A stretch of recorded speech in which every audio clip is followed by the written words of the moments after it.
Hello dear student, again welcome to this YouTube channel. Class 12th physics chapter number 7 alternating current, इसकी दो videos already मैंने upload कर दी थी, जिसके अंदर हमने फर्स्ट वीडियो के अंदर बेसिक जो टर्म्स सीखी थी एसी से रिलेटेड। पीक वैल्यू क्या है, एवरेज वैल्यू क्या है, आरएमएस वैल्यू क्या है। देन हमने सेकंड पार्ट के अंदर डिस्कस किया कि क्या होता है जब हम एक ऑल्टरनेटिंग करंट को रजिस्टर से कनेक्ट करते हैं, कैपेसिटर से कनेक्ट करते हैं और इंडक्टर से कनेक्ट करते हैं। इस पार्ट की बात करें तो ये इन तीनों में सबसे ज़्यादा इंपॉर्टेंट पार्ट है, थर्ड और फोर्थ। थर्ड पार्ट सबसे ज़्यादा इंपॉर्टेंट है बिकॉज इस पार्ट में हम डिस्कस करने वाले हैं एलसीआर सर्किट को। अब एलसीआर नाम में देखिए, एलसीआर इंडक्टर कैपेसिटर रजिस्टर तीनों आ जाएगा। हम उसके अंदर रेजोनेंस की कंडीशन डिस्कस करेंगे, पावर फैक्टर क्या होता है वो डिस्कस करेंगे, वोल्टलेस करंट का कॉन्सेप्ट डिस्कस करेंगे। तो ये 3-4 टॉपिक इस वीडियो के अंदर कवर करने वाले हैं। आपके फाइनल एग्जाम में भी न्यूमेरिकल इस वीडियो से या इस टॉपिक से रिलेटेड आने के बहुत ज़्यादा चांसेस हैं। और अगर मैं इस टॉपिक वाइज देखूं तो हमने मेनली ये 3 टॉपिक पढ़ लिए थे, लेकिन ये जो टॉपिक्स हैं ये वाले बच्चों, ये हमारे इस वीडियो के अंदर कवर हो जाएंगे आपके पार्ट 3 के अंदर। देन पार्ट 4 के अंदर हम जो है एसी जनरेटर और ट्रांसफार्मर डिस्कस करेंगे। चलिए करते हैं वीडियो को स्टार्ट करने से पहले मैं आपको थोड़ा सा रिकैप दे देता हूँ, क्योंकि ये चीज़ें हमारे काम आएंगी जब हम एलसीआर सर्किट को पढ़ेंगे। हमने जब इंडिविजुअली आर को पढ़ा तो हमने देखा भाई, जब हम आर को एक एसी से कनेक्ट करते हैं, हम इतना वोल्टेज अप्लाई करते हैं और हमें करंट जो है कुछ आई नोट साइन ओमेगा टी मिलता है। दोनों का अगर फेज डिफरेंस देखें बच्चों, होता ही नहीं है। वहीं इंडक्टर के अंदर हम देखते हैं पाई/2 का फेज डिफरेंस होता है, वोल्टेज आगे होता है बच्चों और करंट जो है वो पीछे होता है। और अगर हम कैपेसिटर की बात करें तो उसमें उल्टा है, अगेन एंगल तो 90 का ही फर्क है, पाई/2 का फर्क है, लेकिन वोल्टेज जो है वो बच्चे पीछे होता है और करंट जो है वो आगे मूव कर रहा होता है। ये होता है इनका phase difference, zero phase pi by two and pi by two. ठीक है। अच्छा, अब अगर फेजर डायग्राम में याद हो तो आई और वी को हम सेम लाइन पे दिखाते हैं। ये सबसे मेन चीज़ है जो आपको आगे टॉपिक में काम आने वाली है। लेकिन अगर इंडक्टर को दिखाना है तो करंट से ये जो वोल्टेज है ये 90 डिग्री आगे होती है। आपको पता है एंटी क्लॉकवाइज ही हम लेते हैं आगे दिखाने के लिए। और कैपेसिटर में करंट से वो पीछे की तरफ है, पीछे दिखाना है तो क्लॉकवाइज दिखाना है, पाई/2 एंगल से पीछे है। क्लियर, ये आपको पता होगा तो हम नेक्स्ट टॉपिक को बहुत ही ईजिली समझ जाएंगे। ठीक है, ये मैं रिपीट नहीं करूंगा, हमें पता है। अच्छा, एक दो चीज़ और आपको आइडिया होगी कि जब हम बात करते थे रेजिस्टेंस की तो इसका जो रेजिस्टेंस है सिंपली आर से लिखते थे। इंडक्टर जो है वो एसी की प्रेजेंस में एक रेजिस्टेंस शो करता है जिसको हम एक्सएल लिखते थे, जिसका फॉर्मूला होता था ओमेगा इंटू एल। और वहीं कैपेसिटर पे जब हम एसी अप्लाई करते हैं तो उसका जो रेजिस्टेंस आता है उसको एक्सी से रिप्रेजेंट करते थे, जिसका फॉर्मूला होता था 1/ओमेगा इंटू सी।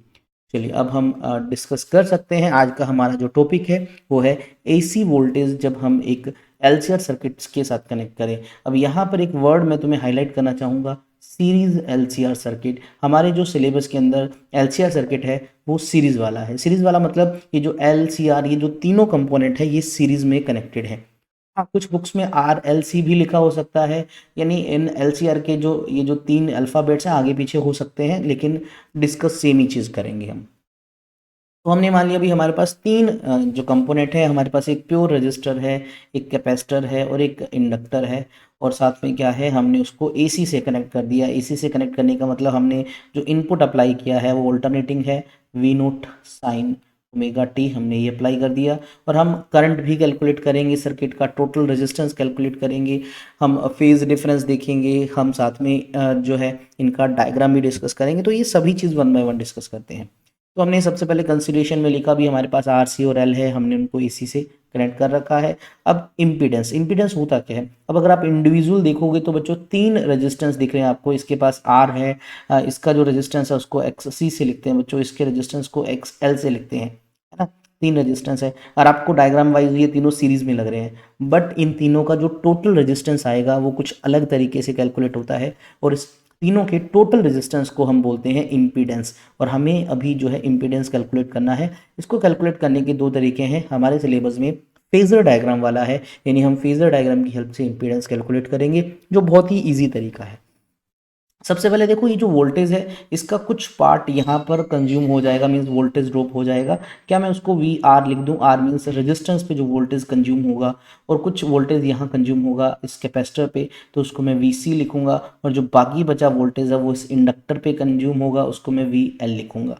हालांकि इनका वोल्टेज निकालना बहुत आसान है, सीरीज में है तीनों। तो लेटर से किसी इंस्टेंट पे जो करंट है, अब डायरेक्शन वैसे तो फिक्स नहीं होती, लेकिन मैंने चलिए एग्जाम्पल के लिए मान लिए ये बना लिया।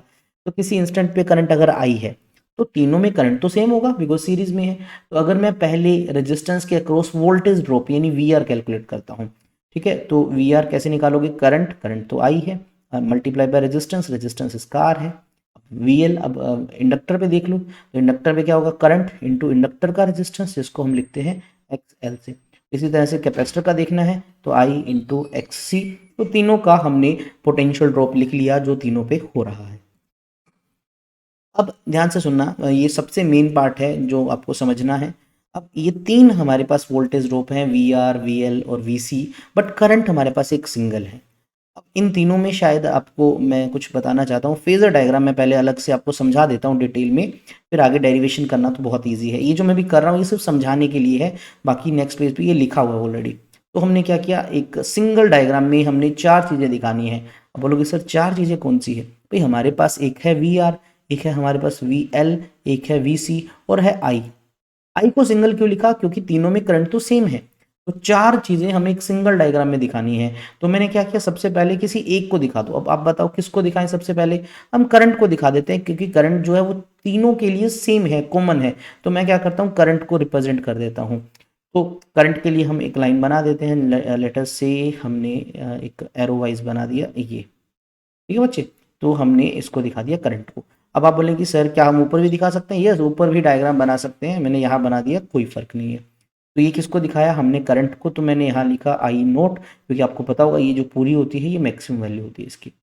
ओके, अब बाकी चीज़ वन बाय वन दिखाते हैं। चलिए मैं सबसे पहले आपसे बोलता हूँ वी आर का बताओ, वोल्टेज रेजिस्टेंस में। तो आपने ये पहले सीख चुके हो कि रेजिस्टेंस में वोल्टेज और करंट दोनों सेम फेज में होते हैं। तो यानी अगर मैंने करंट यहाँ दिखाया तो मुझे इस रेजिस्टेंस की वोल्टेज को भी इसी के ऊपर ही दिखाना पड़ेगा। चलो मैंने बना लिया, तो इसी के ऊपर ही मैंने दिखा दिया इसको। ये क्या चीज़ बनाई है बच्चों, ये मैंने बना दिया वोल्टेज किसका, आर का। सेम लाइन पे क्यों दिखाई, क्योंकि भाई इसके लिए तो फेज डिफरेंस होता नहीं, रजिस्टर के लिए तो जीरो है। अब बात आती है दूसरे नंबर की। दूसरे नंबर पे कौन, अब हम बात करते हैं बच्चों वी एल की, इंडक्टर के लिए। तो शायद आपको पता होगा इंडक्टर में पाई/2 का फेज होता है और वोल्टेज आगे होता है करंट से। तो अगर हमने करंट को कॉमनली यहाँ दिखाया तो इससे 90 आगे, आगे कैसे, एंटी क्लॉकवाइज। तो आगे एंटी क्लॉकवाइज 90, तो बच्चों ये बनता है, ये कहाँ पर, ये वर्टिकल एक्सिस पे। तो मुझे वी एल को वर्टिकल एक्सिस पे दिखाना पड़ेगा। तो चलिए मैंने वी एल को दिखा दिया वर्टिकल एक्सिस पे, ये हमने मान लिया ये वी एल है। अब बचता है वी सी। तो कैपेसिटर में हमने सीखा कि फेज डिफरेंस तो यहाँ भी पाई/2 का होता है, बट वोल्टेज और करंट जो है उनमें वोल्टेज पीछे होती है, करंट आगे होता है। कितने एंगल से, 90। तो करंट आगे है, वोल्टेज पीछे है, तो करंट हमने ऑलरेडी दिखा दिया, तो वोल्टेज इससे पीछे यानी यहाँ दिखाना है, नीचे की तरफ। तो नीचे की तरफ मैं वोल्टेज दिखाऊंगा इसकी सी की। अब उसकी लेंथ कितनी दिखानी है बच्चों, वो हम पे डिपेंड करता है। हो सकता है कि इंडक्टर ने वोल्टेज ज़्यादा कंज्यूम कर रखी है कैपेसिटर से, इवन ये भी हो सकता है कि वोल्टेज ने जो इंडक्टर ने कम वोल्टेज कंज्यूम कर रखी है कैपेसिटर से, कुछ भी हो सकता है। मैं ऊपर वाली कंडीशन लेके चलता हूँ, ठीक है। हालांकि डेरिवेशन करने के बाद आंसर सेम आने वाला है, आपको पता लग जाएगा। तो मुझे नीचे वाले एक्सेस पे दिखाना है किसको, मुझे नीचे वाले एक्सेस पे दिखाना है वीसी को। तो मैंने यहाँ पर इसको थोड़ा एरो छोटा बना दिया है, तो ये हमने दिखा दिया वी सी। अब देखो इस डायग्राम में आपके पास तीन वेक्टर क्वांटिटी है, वी एल ऊपर है, वी आर इधर है, वी सी इधर है, क्योंकि फेजर वेक्टर ही तो होते हैं। अब तीनों का टोटल कैसे निकालें, अब बताओ क्या, अगर आपसे मैं पूछूं भाई ऊपर की तरफ अगर कोई फोर्स F1 लग रहा है, नीचे की तरफ कोई फोर्स F2 लग रहा है, तो टोटल कैसे निकालते हो जब अपोजिट में हो, तो दोनों का डिफरेंस बड़े में से छोटा माइनस करो। और अगर मैंने माना है कि वी एल वी सी से बड़ा है तो इनका रिजल्टेंट भी तो ऊपर की तरफ आएगा। तो इनका रिजल्टेंट लेटर से हमने कंसीडर कर लिया बच्चों कि इनका जो इनका जो रिजल्टेंट है वो ऊपर की तरफ आ रहा है और ये उसका रिजल्टेंट है, मैंने कंसीडर कर लिया। तो क्या मैं इसको वी एल माइनस वी सी लिख दूँ इतने से पार्ट को, क्योंकि ये दोनों का रिजल्टेंट आया। अब एक वी एल माइनस वी सी पड़ा है और एक हमारे पास वी आर है। अब अगर टोटल मुझे चाहिए तो हमने जो है 11th क्लास में पैरेललोग्राम लो पढ़ा है भाई, इनको मैं कंप्लीट करता हूँ, एक पैरेललोग्राम बना लेता हूँ दोनों को कंबाइन करके। अब इन दोनों को जब पैरेललोग्राम बनाया तो जो इस पैरेललोग्राम का रिजल्टेंट होगा यानी ये क्या होगा बच्चे, ये आपके पास होगा टोटल वोल्टेज, ये वी आ गया हमारे पास। तो देखो कैसे मैंने टोटल वी निकाल लिया। फिर से सुनो, हमने आई को रिप्रेजेंट किया था यहाँ पर, वी आर भी उसी की डायरेक्शन में होगा क्योंकि दोनों का फेज डिफरेंस जीरो है। लेकिन वोल्टेज एल की इससे 90 आ गया तो ऊपर दिखाया, कैपेसिटर की पीछे है तो नीचे दिखाया, इन दोनों का रिजल्टेंट हमने ये लिखा we L minus V C, ये वी आर है, इन टोटल रिजल्टेंट हमारे पास ये आ गया, और लेट अस से टोटल रिजल्टेंट हमारे वी आर के साथ किसी फाई एंगल पे है, ठीक है। तो ये हमने डायग्राम समझ चुके हैं। अब इसके बेसिस पे हम बहुत ही ईजिली रिजल्ट बना लेंगे। अब ये डायग्राम आप देखिए, बिल्कुल डिट्टो फेजर डायग्राम यहाँ बना रखा है, और वही कंडीशन मैंने वी एल माइनस वी सी लिख रखा है। ये रिजल्टेंट देख सकते हो वी एल माइनस वी सी। चलिए अब इसको थोड़ा सा मैथमेटिकली सोल्व कर लेते हैं। देखो हमने देखा फेजर डायग्राम में हमने इतना वोल्टेज इनिशियली अप्लाई किया था, ये तो मैंने कंडीशन में बताया, और जो करंट हमें जो इस डायग्राम में अगर देखें तो करंट फ्लो कर रहे हैं जो है वो इस डायरेक्शन में फ्लो कर रहा है भाई, क्योंकि तीनों सीरीज में है, और टोटल वोल्टेज हमारे पास आ रहा है बच्चों उस ऊपर वाली डायरेक्शन में। आप बताओ जरा, टोटल वोल्टेज और जो टोटल करंट है क्या दोनों एक ही लाइन पे? नहीं सर, इनके बीच में फाई का फेज डिफरेंस है। अच्छा, आगे कौन है? तो एंटी क्लॉकवाइज देखें तो ऊपर v है तो हमारा v आगे है, पीछे कौन है? करंट पीछे है। तो इक्वेशन में क्या लिख सकता हूँ? I naught sine omega T minus phi. अगर मुझे यहाँ माइनस फाई नहीं लिखना तो मैं v is equal to V naught sine omega t plus phi भी लिख सकता हूँ, लेकिन मैंने इसमें ऐसा क्यों नहीं लिखा? क्योंकि इनिशियली वोल्टेज तो हमें गिवन थी, हम करंट को कैलकुलेट कर रहे हैं, तो हमारे पास सबसे पहले पता लगा कि करंट ये है, इतना हमें मिला। और एलसीआर सर्किट में वोल्टेज और करंट के बीच में फेज डिफरेंस होता है कितना? फाई का। हाँ, अभी पाई की अभी वैल्यू नहीं पता कितनी है, 0, 90, हमें कुछ आइडिया नहीं है, वो हम बाद में कैलकुलेट कर सकते हैं। अब चलिए, हमें तो टोटल रेजिस्टेंस चाहिए था, तो अब बताओ टोटल वोल्टेज कैसे निकलेगा? टोटल वोल्टेज जो है वो इस ट्रायंगल में देखो तो परपेंडिकुलर स्क्वायर यानी V L minus V C का स्क्वायर बाय बेस यानी वी आर का स्क्वायर, तो V R square plus V L minus V C. अब इन सब की इंडिविजुअल वैल्यू हमें पता है, हम इसको लिख रहे थे I into R square. V L की वैल्यू आपको पता है I into X L minus I into X C का होल स्क्वायर। इसको सोल्व करना है। देखो बच्चों, सबसे पहले इन सब में आपको अगर दिख रहा होगा आई कॉमन निकल सकता है, और स्क्वायर होगा और बाद में रूट से निकलेगा तो सिंपली आई आ गया। अंडर रूट में हमारे पास बचा R square plus X L minus X C का होल स्क्वायर। अच्छा, एक याद है थोड़ी देर पहले मैं बोल रहा था कि मैंने अज्यूम किया है V L greater than V C. अगर इसका मैं उल्टा मानता तो V C greater than V L होता, तो ये रिजल्टेंट नीचे की तरफ दिखाते हम। तो नीचे की तरफ दिखाने का मतलब क्या होता? नीचे की तरफ दिखाने का मतलब क्या होता कि वोल्टेज पीछे होता, उसके इसमें करंट आगे चल रहा होता। लेकिन यहाँ पर क्या है, वोल्टेज आगे है, करंट पीछे है। पता है ऐसा क्यों? अब जरा लॉजिकली सोचो, हमने वोल्टेज को बड़ा माना है, कौन से वोल्टेज को? इंडक्टर की। तो यानी हमारा सर्किट थोड़ा सा इंडक्टिव डोमिनेंट है, मतलब उसमें इंडक्टर डोमिनेंट है, और जब भी इंडक्टर डोमिनेट होगा वो वोल्टेज को आगे करेगा और करंट को पीछे करेगा। और अगर मैं VC ग्रेटर मानता तो हमारा सर्किट जो एलसीआर सर्किट है वो उसमें डोमिनेट कौन हो जाता? कैपेसिटर हो जाता। तो कैपेसिटर में करंट को आगे होना था, वोल्टेज को पीछे, तो ग्राफ नीचे बन जाता। और इस फॉर्मूले में सिर्फ XL माइनस XC की जगह हम XC माइनस XL कर देते, और आपको पता है इसका स्क्वायर हो रहा है तो प्लस माइनस से कोई फर्क तो पड़ना नहीं था, तो आगे पीछे कुछ भी हो तो काम चल जाएगा। तो हमारे पास बच्चों ये हमारे पास कुछ फॉर्मूला बन गया था टोटल वोल्टेज का, R square plus X L minus X C का होल स्क्वायर का रूट, ये बन गया। अब बच्चों इसको थोड़ा सा और हम रिशफल करते हैं। तो अगर ये हमारा वोल्टेज जो है और जो करंट है ये इंस्टेंटेनियस है, अगर मुझे पीक वैल्यू की टर्म में चाहिए तो क्या कर सकते हैं भाई? अब दोनों जगह देखो, अगर ये RMS है, पीक वैल्यू में कन्वर्ट करना है, √2 से इसको मल्टीप्लाई करो, √2 से इसको करना पड़ेगा, तो दोनों तरफ सेम चेंज आएगा। तो इसलिए मैंने डायरेक्टली लिख दिया कि अगर मैं पीक वैल्यू की टर्म में लिखता हूँ तो ये ऐसे लिख दूँ। तो आई नोट यहाँ से क्या आएगा? वी नोट डिवाइड बाई ये पूरी टर्म। तो मेरे पास ये टर्म आ चुकी है एक, इसकी करंट की वैल्यू। अब आप अगर इस इक्वेशन में देखो बच्चों, तो करंट में ये वोल्टेज है, लेकिन नीचे नीचे तो यहाँ रेजिस्टेंस होना चाहिए वोल्टेज के नीचे। तो यानी ये जो सारी टर्म है नीचे वाली, ये सारी टर्म बच्चों, ये है टोटल रेजिस्टेंस किसका? एलसीआर सर्किट का टोटल रेजिस्टेंस। और टोटल रेजिस्टेंस को हमने एक नया नाम दे दिया, हमने इसका नाम दे दिया इम्पीडेंस। क्या नाम दे दिया? इम्पीडेंस। तो ये जो टर्म है इसको हम एक सिंबल देंगे, पहले तो Z, और जो Z की वैल्यू तुम्हें दिख रही है R square plus XL minus XC का होल स्क्वायर, इसको बोलते हैं इम्पीडेंस ऑफ सर्किट। अगर आपसे डेफिनेशन पूछे भाई इम्पीडेंस ऑफ सर्किट होता क्या है, बोल सकते हो एलसीआर सर्किट का टोटल रेजिस्टेंस इम्पीडेंस कहलाता है। उसका फॉर्मूला क्या होता है? Under root of R square plus XL minus XC का होल स्क्वायर, और इवन XC माइनस XL का होल स्क्वायर भी हो सकता है, ये आगे पीछे हो सकते हैं, क्योंकि ये कंडीशन है। हमने ये कंडीशन मानी तो फॉर्मूला ये लिखा, दूसरे मानते तो फॉर्मूला थोड़ा सा चेंज हो जाता है, लेकिन ओवरऑल Z आपका प्लस का ही आएगा, क्योंकि इस माइनस हो या प्लस हो, स्क्वायर होकर ऑटोमेटिक प्लस बन जाएगा आपके पास। देखिए इस पेज पे डेफिनेशन मैंने लिख दी। टोटल रेजिस्टेंस जो एक एलसीआर सर्किट ऑफर करता है बच्चों, उसी को हमने क्या बोला? इम्पीडेंस बोला। फॉर्मूला आपको पता है, देखिए इसका सिंबल जेड होता है, तो इसका फॉर्मूला आपको पता है R square X L minus X C का होल स्क्वायर, या फिर मैं आपको बोल रहा हूँ under root of R square plus X C minus X L का होल स्क्वायर। ये आपको फॉर्मूला पता है कब लगाना है, ये तब लगाना है बच्चों जब हमारा जो सर्किट है वो कैसा हो, वो इंडक्टिव डोमिनेट हो, यानी V L is greater than V C हो। और ये वाला फॉर्मूला कब लगाना है, जब V L less than V C हो, जब हमारा जो सर्किट है वो कैपेसिटिव है, मतलब उसमें कैपेसिटर डोमिनेट है। फर्क आ जाता है आपको पता है, इंडक्टर होने से वोल्टेज आगे जाता है और कैपेसिटिव होने से करंट आगे जाता है। अब जरा इस डायग्राम को देखो बच्चों, ये जो डायग्राम है इसमें जो ट्रायंगल है, या अभी मैंने एक अलग से डायग्राम बनाया था, देखो एक ट्रायंगल, इसका अगर मैं नाम देता हूँ ओ ए बी, तो ये जो ट्रायंगल है ये भी बड़े काम की है। क्यों काम की है, अगर मैं इस ट्रायंगल का यूज करूँ और मैं इसकी साइड्स को रेजिस्टेंस की टर्म में लिख दूं बच्चों, ये जो बेस है इसके अक्रॉस आप देखो वोल्टेज रेजिस्टेंस का था, तो मैंने बिल्कुल इस लाइन के अक्रॉस रेजिस्टेंस को दिखा दिया। ठीक है, इसकी ये वाली जो साइड है, ये वाली साइड, ये एक्चुअल में we L minus V C को दिखा रहा था, तो अगर मैं इसको एक्सएल माइनस एक्सी से दिखाऊं तो ऑटोमेटिकली जो तीसरी साइड है जो हाइपोटेनियस है आपके पास, ये क्या देगा आपको बताओ, ये होगा R square plus XL minus XC का होल स्क्वायर का रूट, यानी आपको जेड दे देगा, इंपीडेंस दे देगा। दैट्स वाई इस ट्रायंगल को हम इंपीडेंस ट्रायंगल बोल सकते हैं। और हमें अगर इस इंपीडेंस ट्रायंगल से फाई निकालना हो तो वी कैन कैलकुलेट फाई। ठीक है, व्हाट इज फाई, फाई है टोटल वोल्टेज और करंट के बीच का फेज डिफरेंस एलसीआर सर्किट के लिए। तो इंपीडेंस ट्रायंगल क्या है, एक ऐसा ट्रायंगल जिसका यूज करते हैं हम जेड कैलकुलेट करने के लिए। तो भाई जेड इजीली निकाल सकते हैं, फॉर्मूला बार बार हम लिख चुके हैं।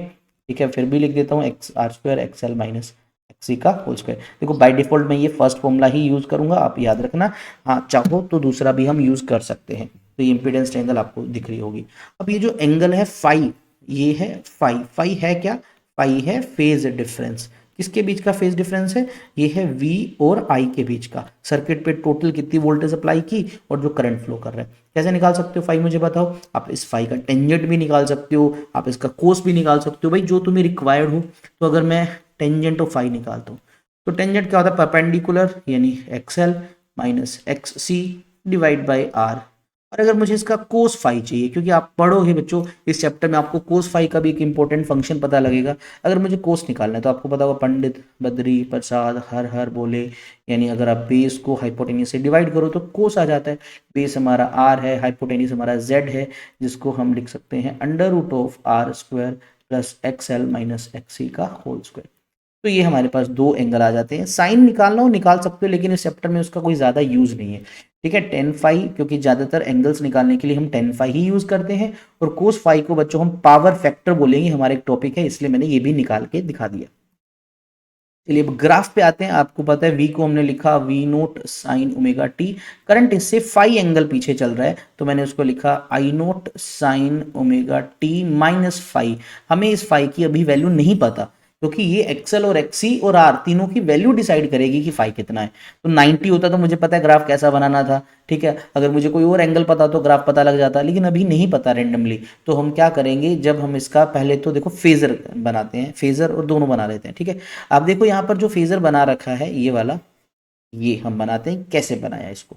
ठीक है, तो फेजर बनाने का तरीका मैं आपको बहुत बार सिखा चुका हूँ। क्या करना है, एक बड़ा सारा प्लस बना लेना है हमें, प्लस में क्या करना है, उसके बाद हमें वोल्टेज और इन दोनों की इक्वेशन लिख लेनी है। तो मैंने दोनों की इक्वेशन लिख ली, तो मुझे पता है V इज इक्वल्स टू है V naught sine omega t, और जो करंट है वो है I naught sine omega T minus phi. अलग से ग्राफ बना रहा हूँ इसका, तो V को हम एक जनरली दिखा देते हैं। मैंने चलो V को दिखा दिया यहाँ पर इसको। तो ये है हमारा बच्चों V की मैक्सिमम वैल्यू, और आपको पता है ये जो प्रोजेक्शन वाला ये जो पार्ट होता है, ये हमारा होता है V means V naught sine omega T.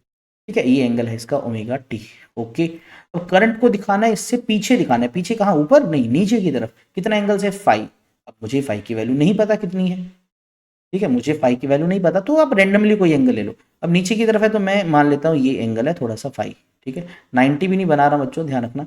अच्छा, एक चीज़ और मैं क्लियर कर दूं, ये कंडीशन, ये जो डायग्राम है तब बना रहा हूं बच्चों जब मैंने क्या माना, मैंने लेट किया कि V L is greater than V C, ये मैंने कंसीडर किया। तो ये हमारा हो जाएगा आई नोट, सॉरी क्योंकि हम पीक वैल्यू दिखाते हैं ना, और ये हमारा हो जाएगा आई। ठीक है, और ये जो डिफरेंस है दैट इज ऑफ फाई। अगर कैपेसिटिव डोमिनेंट होता, क्योंकि एनसीईआरटी ने जो डायग्राम बनाया है वो कैपेसिटिव डोमिनेंट का है, तो बताओ उसमें क्या होता, उसमें आई ऊपर की तरफ होता, तो इससे आप ऊपर की तरफ आई एंगल पे दिखा सकते थे, इधर की तरफ दिखा सकते थे। चलिए उसका जल्दी जल्दी मैं डायग्राम बना देता हूँ आपके लिए, ठीक है। एक बड़ा सारा प्लस बनाया, उसके बाद हमने क्या करना होता है बताओ जरा जल्दी से, वोल्टेज को बना दिया हमने, ठीक है। और करंट इसे आगे की तरफ दिखाना है तो बच्चों मैं उसको भी यही बना ही देता हूँ, तो ये करंट यहाँ बना देता हूँ, ये हमारा वी नोट है, ये हमारा आई नोट है, ये 90 नहीं है, ये कुछ एंगल फाई है, मुझे अभी इसकी वैल्यू नहीं पता। और इनका ये आपका peak value V, sorry peak नहीं, इंस्टेंटेनियस वैल्यू ये आपको आई दे देगा, ठीक है। इस तरह से हम बना सकते हैं फेजर डायग्राम। ये वाला कब बनाना है बच्चों, जब V C greater than V L हो, और ये वाला कब बनाना है, जब V L greater than V C हो। आप कोई भी बना सकते हो, ठीक है, ये आपको दे रखा है। अब बात करते हैं नॉर्मल ग्राफ वाला, तो आप वी को नॉर्मली दिखा दो जैसे हमेशा दिखाते आ रहे हो, V naught sine omega T, एक ब्लू कलर की लाइन से आप देख रहे हो। और आई दिखाना है, थोड़ा पीछे दिखाना है। देखो हमने क्या किया, जो इस पूरे ग्राफ को, जैसे साइन का जो ग्राफ होता है, हम अगर 90 होता तो आपको पता है इतना पोर्शन कट करते, 180 होता तो पूरा कट करते, और 360 होता तो पूरा कट करते। अभी नहीं आइडिया तो हमने क्या किया, रैंडमली क्या किया, इसका इतना सा पार्ट कट कर लेते हैं जो भी वैल्यू है, और ग्राफ यहाँ से स्टार्ट कर देंगे। तो जब यहाँ से स्टार्ट करेंगे तो ये कुछ ग्राफ ऐसा आएगा, ठीक है बच्चों। यहाँ थोड़ा सा पोर्शन मिसिंग है, यानी इतना इतना हमें दिखाना है। तो देखो ये आप डॉटेड लाइन देखो बच्चों, ये डॉटेड लाइन का इतना सा पार्ट इधर है, लेकिन हमें नहीं दिख रहा क्योंकि हमने ये कट कर दिया। कट करने का मतलब इतना कम है, इसके अंदर करंट के अंदर वो फाई है हमारा, ठीक है। उसकी कुछ भी वैल्यू हो सकती है, अभी कुछ वैल्यू नहीं लिखी हमने क्योंकि हमें पता ही नहीं है कि वो कितना है, ओमेगा टी माइनस फाई। तो ये इसका नॉर्मल डायग्राम बन जाता है, ठीक है। अच्छा ये मैं आपको बता चुका हूँ कोस फाई कैसे निकलता है, आर बाय जेड से। आर बाय जेड, जेड की वैल्यू चाहो तो पुट कर सकते हो, तुम्हें पता है क्या है। अगर एक्सएल बड़ा है एक्सी से, या मैं बोल दूं वीएल बड़ा है वीसी से, तो हमारा वो इंडक्टिव डोमिनेंट है, मींस उसमें जो डोमिनेंसी है वो इंडक्टिव की है। और जो जो इंडक्टिव सर्किट काम करता है वो सब उसके अंदर होगा। जैसे इंडक्टिव में वो वोल्टेज आगे होता है तो बिल्कुल वोल्टेज आगे होगा। हाँ 90 से हो ये ज़रूरी नहीं है, क्योंकि वो हम कैलकुलेट कर सकते हैं इस फॉर्मूले से। और वहीं एक्सी बड़ा हो एक्सएल से, तो इट मीन वीसी बड़ा है हमारा वीएल से, तो हमारा सर्किट जो है वो कैपेसिटिव डोमिनेट होगा। जो फंक्शन कैपेसिटर वाले सिंगल सर्किट में हमने पढ़े हैं वो सब यहाँ होंगे। जैसे वोल्टेज पीछे होगी, करंट आगे होगा, एंगल 90 हो ना हो वो आपका वैल्यूज पे डिपेंड करता है। तो अभी हमने वोल्टेज करंट का पूरा डिटेल में समझा, हमने टोटल रेजिस्टेंस कैलकुलेट किया। अच्छा आप करंट की वैल्यू कैलकुलेट करनी है। देखो जब मुझे आरएमएस वैल्यू चाहिए करंट की, तो मैं वोल्टेज की आरएमएस वैल्यू को जेड से डिवाइड करूंगा। और अगर पीक वैल्यू के टर्म में लिखना है तो यहाँ पीक तो इधर भी पीक लिखोगे। तो यहाँ कुछ नहीं लिखा तो मैं बाय डिफॉल्ट आरएमएस ही मान रहा हूँ। जेड की वैल्यू हमें पता है क्या है बच्चों, वो है आपको R square XL minus XC का होल स्क्वायर। आपको बार बार बता रहा हूँ, ये मैं लेके चल रहा हूँ जब वीएल बड़ा हो वीसी से या एक्सएल बड़ा हो एक्सी से। अब ससेप्टेंस आपको याद हो मैं डिफाइन कर चुका हूँ लास्ट पार्ट में, ठीक है। रिएक्टेंस का रेसिप्रोकल वो हमारा इंडक्टर का भी हो सकता है, वो हमारा कैपेसिटर का भी हो सकता है। ये इस चैप्टर का पार्ट है, मतलब इस वीडियो का पार्ट है। एडमिटेंस वाई से जनरली लिख देते हैं। अच्छा हमारा जो इम्पीडेंस है जिसको जेड बोलते हैं, इसके रेसिप्रोकल को हम एडमिटेंस बोल देते हैं, रेसिप्रोकल ऑफ इम्पीडेंस, यानी 1 divide by under root of R square plus XL minus XC का होल स्क्वायर। क्लियर। चलिए आगे बढ़ते हैं। अब हम एवरेज पावर निकालते हैं। इसके अंदर हम बात करेंगे कि भाई एलसीआर सर्किट है, उसके अंदर वोल्टेज मुझे पता है V naught sine omega t, मुझे करंट भी पता है, करंट है I naught sine omega T minus five, या आप वी में प्लस कर सकते हो, वो भी काम चल सकता है, लेकिन ये मोर एक्यूरेट है। तो हम पहले निकालते हैं, लेटर से ये किसी इंस्टेंट पे वोल्टेज और करंट है, तो हम इंस्टेंटेनियस पावर निकालते हैं। पावर का फॉर्मूला तुम्हें पता है वी इंटू आई होता है, तो ये दोनों वैल्यूज हमने पुट कर दी। तो V naught sine omega T multiply by I naught sine omega T minus five, ठीक है, ये हमें पता है। लेकिन मुझे तो एवरेज वैल्यू चाहिए पूरे साइकिल की, पूरे साइकिल की, या पूरे साइकिल का मतलब आपको समझ आ गया होगा, 0 से टी टाइम तक की। तो एवरेज निकालने के लिए क्या करते हैं, ये वाला साइन लगाते हैं, लेस देन ग्रेटर देन वाला। भाई अब क्या किया, वैल्यू पुट कर दी पी की, instantaneous value V naught I naught sine omega T minus five. अब वी नोट आई नोट दोनों कांस्टेंट है, फिक्स वैल्यूज है, पीक वैल्यूज है, बाहर आ गई। तो क्या बचा, sine omega T minus five. अब बच्चों एक काम है, या तो तुम इस पूरा सोल्व करो, नहीं करना आप सिंपली लिख सकते हो कि बच्चों इसकी जो एवरेज वैल्यू होती है वो होती है आपके पास कोस फाई डिवाइड बाई 2, हम डायरेक्ट लिख सकते हो। अच्छा अगर ये फाई ना होता ना यहाँ पर, अगर फाई ना होता तो एवरेज वैल्यू 0 होती। अब माइनस फाइव आ गया ना, इसकी वजह से इसकी जो एवरेज वैल्यू होती है कोस 5/2। ये हम इंटीग्रेशन मेथड से करते हैं, अगर आपको याद होगा हमने फर्स्ट पार्ट में ये सीखा था। आपको डायरेक्ट वैल्यू याद रखनी है, तो मैंने ये वैल्यू पुट कर दी कोस 5/2। इस 2 को मैंने √2 इंटू √2 लिख दिया, एक को वी नोट के नीचे ले गया, एक आई नोट के नीचे ले गया। तो ये वैल्यू क्या बनी, आपको पता है जब भी पीक वैल्यू को √2 से डिवाइड करते हैं ये आरएमएस वैल्यू बनती है। तो हमारे पास क्या आ गया, वोल्टेज की आरएमएस वैल्यू, करंट की RMS value into cos phi, ये हमारे पास पावर का फॉर्मूला आ गया। यानी एलसीआर सर्किट के अंदर जिसमें तीनों चीज लगी हुई है, आर एल सी, आप वोल्टेज अप्लाई कर रहे हो, करंट आ रहा है, उस केस में पावर कंज्यूम हो रही है, उसका फॉर्मूला है। और इसमें जो V R M S into I R M S है ना, इस प्रोडक्ट को हम वर्चुअल पावर भी बोल देते हैं, क्योंकि आपको याद हो आर एम एस का एक और नाम था वर्चुअल या इफेक्टिव। और ये जो कोस फाई लिखा गया है बच्चों, इसको पावर फैक्टर बोलते हैं, कोस फाई को। इसको डिफाइन भी करेंगे अलग से एक पार्ट में, आपको मैं बता दूंगा, मिलेगा इस पार्ट में पावर फैक्टर कोस फाई। देखो दो तरह से डिफाइन करते हैं। पहला cosine of phase angle between AC voltage and AC current. भाई ये जो फाई है ये है क्या, ये फेज डिफरेंस था वोल्टेज और करंट का। अगर इसका मैं कोसाइन ले लूं, मतलब कोस थीटा ले लूं, तो मेरे पास पावर फैक्टर आ जाएगा। और दूसरा, अब देखो अभी अभी हमने एक फॉर्मूला पढ़ा था, P average is equals to V R M S I R M S into cos phi. आप याद करो इसको हम क्या बोलते थे, इसको बोलते थे वर्चुअल पावर, और ये क्या है, एवरेज पावर। तो अगर मैं इसको इधर डिवाइड में ले जाऊं तो मेरे पास कोस फाई तो बचेगा। तो मैं बोल सकता हूं कि एवरेज पावर और वर्चुअल पावर का जो रेशो होता है वो भी हमारा पावर फैक्टर होता है। तो दोनों तरीके से डिफाइन कर सकते हैं। और याद हो इंपीडेंस एंगल से हमने कोस फाई निकाला था, वो था आर बाई जेड। जेड की वैल्यू आपको पता है R square plus XL minus X A का होल स्क्वायर। ठीक है, ये हमने पढ़ा था। अब इसकी बात करें यूनिट की, तो भाई यूनिट होगा ही नहीं, क्योंकि एंगल है तो यूनिट कुछ नहीं होता। मतलब सॉरी एंगल नहीं है, कोसाइन ऑफ एंगल है। तो आपको पता है कोस हो, साइन हो, ट्रिग्नोमेट्री कोई भी फंक्शन उसकी वैल्यू 1 आपकी जो है वो नंबर में आती है, तो उसका कोई यूनिट नहीं है। वैल्यूज की बात करें तो भाई कोस की वैल्यू बताओ कहां से कहां लाई करती है। अब एंगल ये 0 हो, 90 हो, 30 हो, 60 हो, कुछ भी हो, कोस की वैल्यू 0 से लेके 1 तक लाई करती है, आपको पता है। तो जो पावर फैक्टर है वो आपका 0 से 1 के बीच में लाई करता है। अगर कोस फाई 0 है, अगर कोस फाई 0 है तो सोचो पावर की वैल्यू कितनी आ जाएगी, 0 आ जाएगी। तो एनर्जी लॉस सर्किट का क्या होगा, 0। ये मैंने कैसे बताया, देखो एवरेज पावर का फॉर्मूला हमें पता है क्या होता है, V R M S into I R M S into cos phi. अगर ये वैल्यू 0 हो जाएगी तो मल्टीप्लाई करके टोटल पावर एवरेज 0 हो जाएगी। और 0 पावर होने का मतलब क्या है कि सर्किट एनर्जी कंज्यूम करता ही नहीं है ना, यही मतलब हुआ ना। अब हमने 3 इंडिविजुअल सर्किट्स पढ़े थे, अगर आपको याद होगा। कैपेसिटर जिसमें फेज डिफरेंस होता था 90 का, इंडक्टर फेज डिफरेंस होता था 90 का, रजिस्टर फेज डिफरेंस होता था 0। अब कोस आप 90 पुट करोगे 0 आएगा, इस पे भी पुट करोगे 0 आएगा, लेकिन फाई 0 पुट करो तो कोस 0 होता है 1। अब एवरेज पावर निकालो, देखो V R M S into I R M S multiply by angle, ये तो 0 है, तो एवरेज पावर 0 आ गई। इसी तरह से इसमें कोस फाई की वैल्यू 0 तो पावर 0। और इसके अंदर आपको पता है भाई कोस फाई 1 है तो इसकी value I V R M S into I R M S, और कोस की वैल्यू तो 1 है। तो ये इनकी पावर्स हैं। आपको याद होगा हमने ये पावर्स इंडिविजुअली भी कैलकुलेट कर रखी थी, लेकिन हमने ये वाला किससे किया, एलसीआर सर्किट की हेल्प से भी इसको वेरीफाई कर लिया।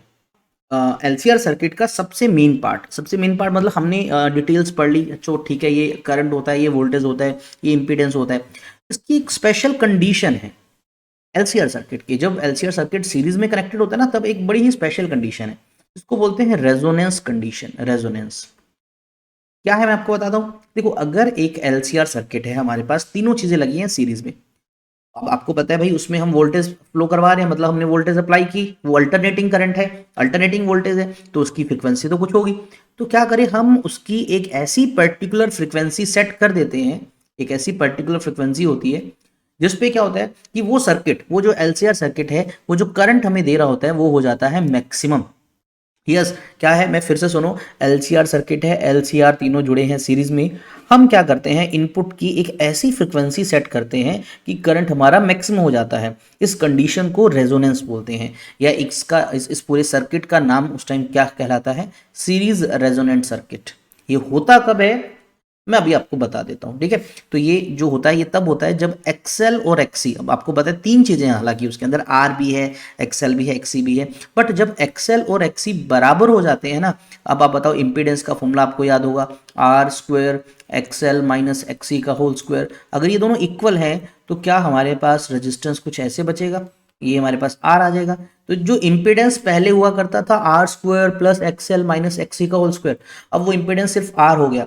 यानी रेजिस्टेंस जो है, सॉरी सर्किट का जो टोटल इंपीडेंस है, रेजिस्टेंस ही तो बोलते हैं उसको, वो सिर्फ आर बच गया। यानी ये मिनिमम वैल्यू आ गई, सर्किट का रेजिस्टेंस मिनिमम हो गया। और सोचो अगर सर्किट का रेजिस्टेंस मिनिमम हो गया तो वो करंट क्या देगा, मैक्सिमम देगा। तो करंट कैसे निकालेंगे, करंट होता है वोल्टेज बाय टोटल रेजिस्टेंस या इम्पीडेंस। अब जेड को क्या लिखना है, आर लिखना है, तो मैंने लिख दिया वी बाई आर। तो ये हमारे पास मैक्सिमम वैल्यू होती है करंट की। तो कुछ न्यूमेरिकल्स में भी हो सकता है आपको एल की यानी इंडक्टेंस की, आपको कैपेसिटर की, सबकी वैल्यूज गिवन हो, आर की वैल्यू गिवन हो, तुमसे बोला भाई वो रेजोनेंस कंडीशन में है तो करंट बताओ। तो करंट निकालने के लिए आपको टोटल जेड नहीं कैलकुलेट करना है, क्योंकि ये दोनों वैल्यूज तो इक्वल एंड अपोजिट होकर कैंसिल आउट कर देगी। तो हमें सिर्फ आर की वैल्यू पुट करनी है, हमें मैक्सिमम करंट मिल जाता है।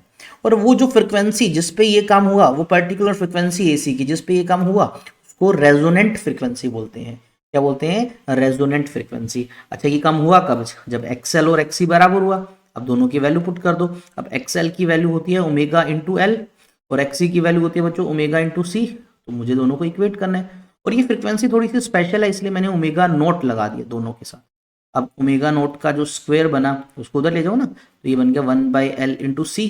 तो ओमेगा नोट जो बचा वो बना 1/√ऑफ LC। तो बच्चों ये जो फॉर्मूला अभी मैंने लिखा ये रेजोनेंट फ्रीक्वेंसी का है, लेकिन ये एंगुलर फ्रीक्वेंसी है क्योंकि ओमेगा की टर्म में है।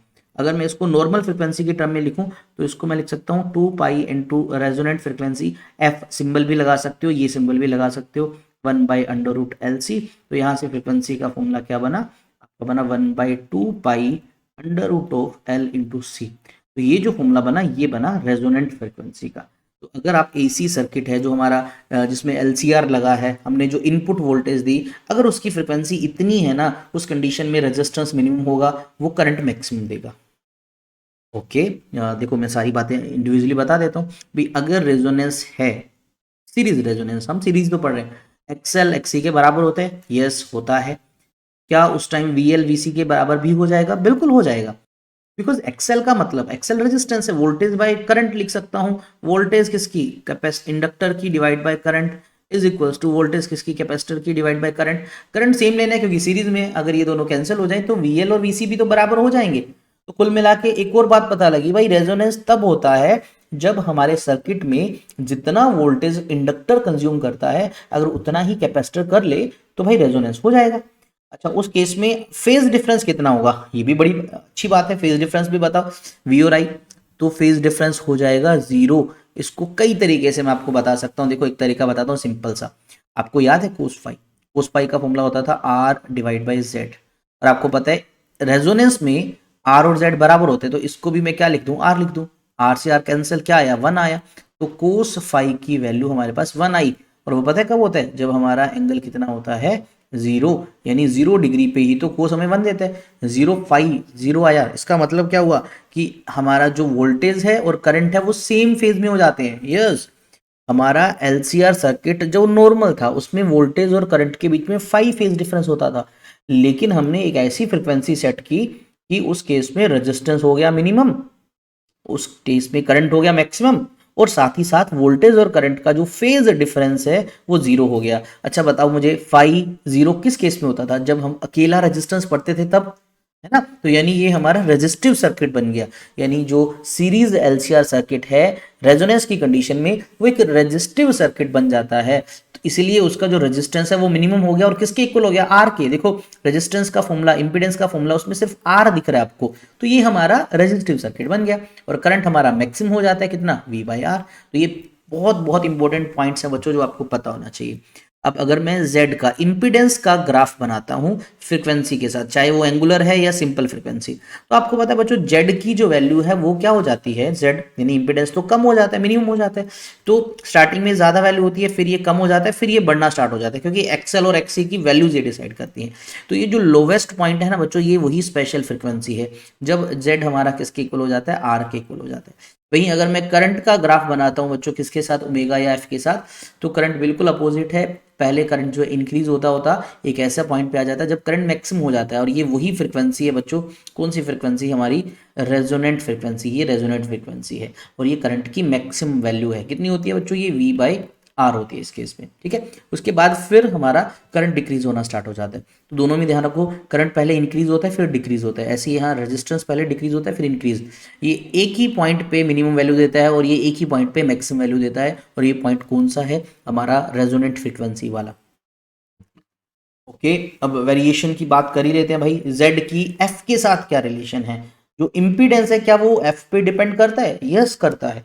आपको याद होगा हमने इंडिविजुअली पढ़ा था, हमने जब सिर्फ आर पढ़ा था तो इस आर की फ्रिक्वेंसी के साथ कोई रिलेशन होती नहीं थी, लेकिन जब हमने इंडक्टर पढ़ा तो हमने देखा भाई जो इंडक्टर का एक्सएल है वो फ्रिक्वेंसी पे डिपेंड करता है डायरेक्टली, और जब हमने सिर्फ कैपेसिटर पढ़ा तो हमने देखा एक्सी फ्रिक्वेंसी के इनवर्सली डिपेंड करता है। अब एलसीआर सर्किट का जो जेड है, ना तो मैं आर लिखूंगा ना एक्सएल लिखूंगा ना एक्सी लिखूंगा, एलसीआर सर्किट के लिए तो मैं जेड लिखूंगा। तो जेड की वैल्यू फ्रीक्वेंसी पे कुछ इस तरह से डिपेंड करती है। मैंने अभी ग्राफ बना के दिखाया ये वाला आपको, है ना, इस तरह का ग्राफ होता है बच्चों। थोड़ा सा एक्सप्लेनेशन देता हूं। जब तक हमारी फ्रिक्वेंसी, ये एफ भी फ्रिक्वेंसी को रिप्रेजेंट कर रहे हैं, हम आप ऐसे इसको लिख सकते हो, तो जब तक फ्रिक्वेंसी रेजोनेंट फ्रिक्वेंसी से कम है, यानी हम इस फ्रिक्वेंसी की बात कर रहे हैं, जो सर्किट है उसमें जेड जो है वो डिक्रीज होता रहता है, डिक्रीज होता रहता है। ऐसा क्यों होता है? क्योंकि उस टाइम पे एक्सएल कम हो रहा है, कम होता है किससे? एक्सी से। अगर ऐसा है तो सर्किट में देखो कैपेसिटर की वैल्यू ज्यादा है तो वो कैपेसिटिव सर्किट है। कैपेसिटिव सर्किट है तो फाई आपका नेगेटिव होता है, या बोल सकते हो कि वोल्टेज पीछे है करंट आगे है। और जैसे ही एफ और एफ आर बराबर हो जाते हैं, यानी ये हमारा जो पर्टिकुलर पॉइंट है हमारा रेजोनेंट फ्रिक्वेंसी का, तब एक्सएल और एक्सी बराबर हो जाते हैं, सर्किट हमारा जो है वो रेजिस्टिव बन जाता है क्योंकि फेज उसका जीरो हो जाता है उस केस में। और जब हमारी फ्रिक्वेंसी से ज़्यादा हो जाती है तो भाई रेजिस्टेंस फिर से बढ़ने लग जाता है। उस केस में एक्सएल जो है वो एक्सी से ग्रेटर होता है, सर्किट हमारा इंडक्टिव होता है, फाई हमारा पॉजिटिव होता है। पॉजिटिव होने का मतलब वोल्टेज आगे है, करंट पीछे है।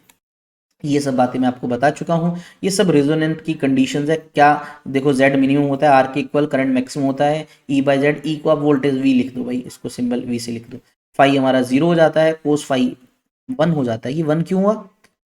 बिकॉज यहाँ फाइव को जीरो पुट करूंगा वन, तो ये आया पावर फैक्टर। अच्छा, एक एमसीक्यू क्वेश्चन मिल गया भाई, सीरीज एलसीआर सर्किट रेजोनेंस की कंडीशन में कितना होता है पावर फैक्टर? याद करने के बहुत सारे तरीके हैं। तो भाई पावर फैक्टर एक तो इस फॉर्मूले से निकालोगे तो वन आएगा, और दूसरा आपको ये भी तो पता है कि भाई सीरीज एलसीआर सर्किट तो एक रजिस्टिव सर्किट है, और रजिस्टिव सर्किट में पावर फैक्टर वन होता है, तो आप ऐसे भी याद कर सकते हो। और आपको पता है एक्सएल एक्सी के बराबर होता है या वीएल वीसी के बराबर होता है इस कंडीशन में। ठीक है, चलिए आगे बढ़ते हैं। हमने रेजोनेंस पढ़ लिया, हमने ये भी पढ़ लिया कि रेजोनेंट फ्रिक्वेंसी क्या है। अब हम थोड़ा सा आगे बढ़ते हैं, प्रैक्टिकल एप्लीकेशन समझनी है हमें इस एलसीआर सर्किट की, तो हमें एक दो पॉइंट्स और डिस्कस करने पड़ेंगे, जैसे what do mean by half power frequency. चलिए मैं थोड़ा सा आपको एक समझा देता हूँ एक चीज़, फिर शायद आपके लिए ईजी हो जाएगा इसको समझना। तो अगर मैं ग्राफ प्लॉट करता हूँ करंट के बीच में और फ्रिक्वेंसी के बीच में, बहुत ही इंपॉर्टेंट ग्राफ है ये। लेट अस सी, यहाँ हमने करंट की वैल्यू दी आई, और यहाँ हमारे पास है वोल्टेज, सॉरी फ्रिक्वेंसी, ओमेगा के टर्म में भी लिख सकते हो, even you can write with frequency. Okay, so जो इसका ग्राफ होता है आपको पता है वो कुछ इस तरह से होता है। स्टार्टिंग में वैल्यूज इंक्रीज होती है एंड एक पीक वैल्यू होती है, उसके बाद फिर जो है करंट की वैल्यू डिक्रीज होना स्टार्ट हो जाती है। कब होती है ये भी मैंने आपको बताया था एक्सएल और एक्सी की टर्म में। ये जो पॉइंट है ये किसको इंडिकेट कर रहा है? ये पॉइंट इंडिकेट कर रहा है भाई, ये जो है करंट की मैक्सिमम वैल्यू है, दिस इज आई मैक्सिमम। तो ये करंट होता कब है? हमें पता है ये एक स्पेशल फ्रिक्वेंसी पे होता है, एक पर्टिकुलर फ्रिक्वेंसी पे होता है। ये हमारी वो ओमेगा नोट या एफ नोट है, या न्यू नोट इसको बोल लेते हैं, रेजोनेंट फ्रिक्वेंसी। ये बात हमें पता है। अब इतना भी पता है आपको कि इस न्यू नोट या जिसको मैं ओमेगा नोट लिख रहा हूँ, इस फ्रिक्वेंसी पे जो करंट होता है वो बच्चों मैक्सिमम वैल्यू रखता है सर्किट में। अब तो ठीक है, लेकिन मुझे बताओ क्या इससे थोड़ी सी फ्रिक्वेंसी में कम कर दूंगी ये वाला पॉइंट, तो इसके कोरस्पोंडिंग भी तो करंट अच्छा खासा है, मतलब मैक्सिमम नहीं है लेकिन उससे थोड़ा सा कम है। अच्छा, इसके अगर मैं इधर भी देखूं तो ये पॉइंट भैया इसके पास भी अच्छा खासा करंट है। मैंने ऐसे बहुत सारे पॉइंट देखे हैं, तो बच्चों इनकी भी करंट की अच्छी खासी वैल्यूज हैं।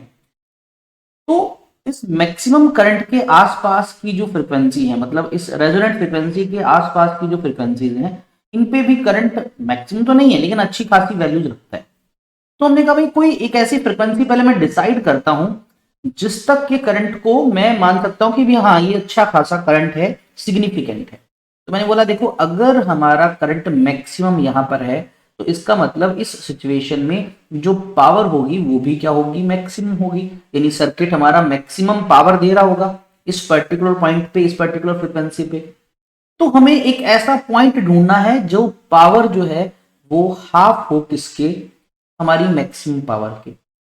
ये मुझे एक कंडीशन चाहिए। मैंने कहा भाई हम वो फ्रिक्वेंसी ढूंढते हैं जब जो पावर है वो मैक्सिमम का हाफ हो।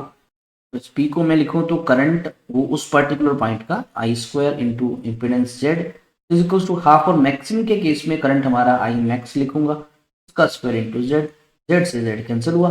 तो अगर मैं यहाँ से आई निकालता हूँ क्या आएगा, आई मैक्स डिवाइड बाई √2।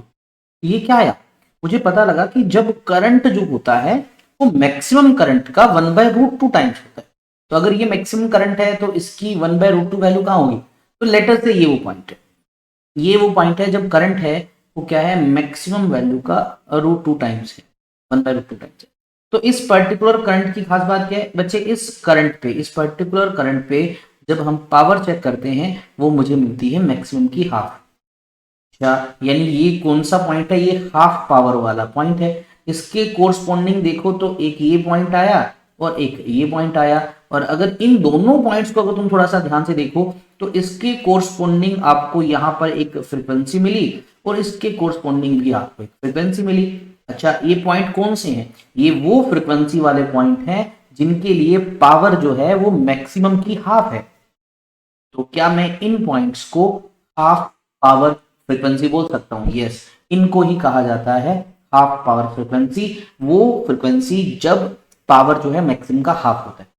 और इसके बाद यानी ये जो बीच वाले पॉइंट है या इनकी जो बीच की फ्रीक्वेंसीज हैं, इन सब फ्रीक्वेंसीज पे भी करंट अच्छा खासा है, सिग्निफिकेंट है, हम जिनको काउंट कर सकते हैं। और इसके बाद हम मान के चलते हैं भी अगर वो आधे से भी कम हो रहा है तो समझ लो इतना खास वो नहीं है। तो अब हम पढ़ सकते हैं हमारा हाफ पावर फ्रीक्वेंसी। तो भाई रेजोनेंस की कंडीशन में दो ऐसी फ्रीक्वेंसी एग्जिस्ट करती है, ω1 ω2, जब जो ν1 और ν2 मींस, या आप ऐसे भी लिख सकते हो ω1 की टर्म में भी लिख सकते हो, ओमेगा की टर्म में भी और न्यू की टर्म में भी, जिसपे जो सर्किट कंज्यूम करता है हाफ पावर किसके, मैक्सिमम वैल्यू के, इसलिए इसको हाफ पावर फ्रीक्वेंसी बोला।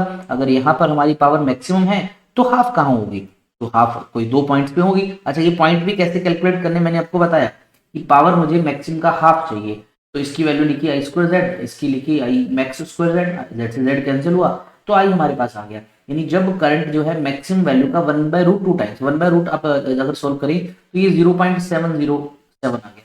यानी अगर ये मैक्सिमम वैल्यू है तो ये पॉइंट कौन सा हुआ, ये इसकी हुई वैल्यू 0.70 ऑफ आई मैक्स। ठीक है, तो इस पॉइंट के कोरस्पॉन्डिंग हमारी पावर हाफ है, तो इनके कोरस्पॉन्डिंग जो फ्रीक्वेंसी हुई वो कौन सी हुई, हाफ पावर फ्रीक्वेंसी। और इनके बीच का जो गैप होता है ये सबसे जरूरी है भी, इनके बीच का जो गैप है f1 से f2 या ω1 से ω2, इसको हम बोलते हैं बैंड विड्थ। क्या बोलते हैं बच्चों, बैंड विड्थ बोलते हैं। अच्छा चलिए पढ़ते हैं। हाफ पावर फ्रीक्वेंसी मान लीजिए f1 और f2 है, आप इसको ν1 ν2 भी लिख सकते हो। ठीक है, कोई भी एक जो रिप्रेजेंटेशन यूज करो चलेगा, इनको हम हाफ पावर फ्रीक्वेंसी बोलते हैं। अगर मैं इस f1 की बात करूं बच्चों, ये वाली वैल्यू है, ये क्या है, f0 माइनस डेल्टा f। अगर ये है, ये इससे कुछ कम है, लेटर से ये जो थोड़ा सा डिफरेंस है इसको मैं डेल्टा f। इसी तरह से f2 कैसे आएगा, f0 में डेल्टा f ऐड करके आएगा उसमें से कुछ एक्स्ट्रा। ये कुछ रिलेशन है, हालांकि इसका प्रूफ आपको आगे मिल जाएगा, लेकिन अभी हमें सिर्फ डायरेक्ट याद करनी है कि अगर मुझे ये रेजोनेंट फ्रिक्वेंसी निकालनी है f0, तो ये क्या होगा, f1 f2 दोनों का मल्टीप्लाई करो और उसका कर दो रूट, ये इसके इक्वल होता है। हालांकि डेरिवेशन नहीं आएगा, मैं आपको बता दूं, डायरेक्ट याद कर सकते हो। तो बोल सकते हो कि जो रेजोनेंट फ्रिक्वेंसी होती है या रेजोनेंट एंगुलर फ्रिक्वेंसी होती है, that is equals to √, of ω1 and ω2। ठीक है, समझ आ गया आपको। चलिए इसके इक्वल होती है, और आपको पता है भाई इस फ्रिक्वेंसी पे पावर जो है मैक्सिमम की हाफ होती है, और करंट निकालते हैं, जो करंट है वो मैक्सिमम का 1/√2 होता है हमारा। ओके, चलिए हम आगे बढ़ते हैं। अच्छा, अब हाफ पावर फ्रीक्वेंसी पे फेज कितना होता है वो चेक करते हैं। तो फेज एंगल निकालना है वोल्टेज और करंट का, वो होता है बच्चों 60 डिग्री। यानी जब हाफ पावर फ्रीक्वेंसी होती है तो एंगल होता है 60। कैसे भाई, पावर फैक्टर की वैल्यू हाफ हो जाएगी, सिंपल, हाफ पावर फ्रीक्वेंसी है तो पावर हाफ, तो हमारा कोस फाई भी हाफ हुआ। कोस फाई हाफ कब होता है, जब हमारा एंगल हो 60 डिग्री। ये अभी तक पूछा नहीं गया, लेकिन एमसीक्यू पॉइंट ऑफ व्यू से ये क्वेश्चन बन सकता है इस साल, कंसेप्चुअल बेस्ड। ये मैं आपको सारी कंडीशन बता चुका हूँ। रेजोनेंस पे एक्सएल एक्सी का डिफरेंस 0 होता है क्योंकि वो दोनों बराबर होते हैं। फाई हमारा 0 होता है, कोस फाई हमारा 1 होता है, हमें पता है। पावर जो है वो हमारी मैक्सिमम हो जाती है, करंट हमारा मैक्सिमम होता है, रेजिस्टेंस हमारा मिनिमम होता है। ये सब चीज़ें हम डिस्कस कर चुके हैं मल्टीपल टाइम। अब चलिए बैंडविड्थ की बात कर लेते हैं। तो भाई हाफ पावर फ्रिक्वेंसी के बीच का जो गैप होता है, ये वो गैप है जिसमें करंट अच्छा खासा है, और मैं बोलता हूं कि सर्किट अच्छी खासी एनर्जी कंज्यूम करता है।